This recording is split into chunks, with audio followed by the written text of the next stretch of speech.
Miss Maricel Soriano.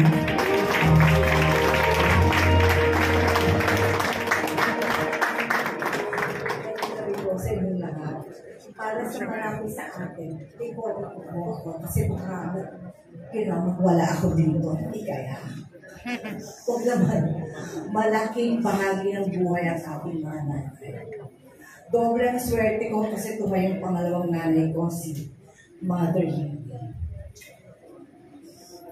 May dahilan kung bakit po Mother ang tawag ng marami sa kanya. Dahil 16 years old pa lang ako yung una kong nakilala si Mother. Hindi na sekreto sa isa, ako sa original na Legal Babies, testigo ako sa tikala ng pagtubog ni Mother Lily sa mga artistang binantayan at inalagaan ko. Totoong nanay ko siya. Si Mother, disiplinarya, bawal ang pasaway ko sa kanya.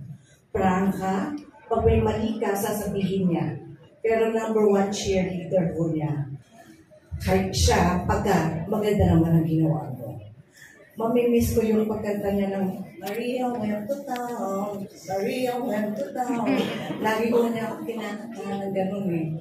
Kapag box office ang pelikula mo, pati yung mga biruan namin, ni Mother, ang datong, sasagot siya. Ang datong, ang datong, ang datong. Ganun po kami nagawa. Sa lahat ng ups and downs ng buhay ko, hindi nawala si Mother.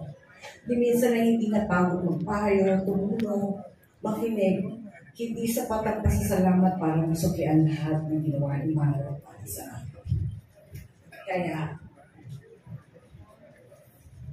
hindi matatawaran ang kontribusyon ni Mother sa pelikulang Pilipino at sa kabuhayan ng daan-daang artista, direktor, scriptwriter, at guru. Buhay na buhay ang showbiz dahil kay Mother Lily. Isa siyang haligi at institusyon sa ating industry.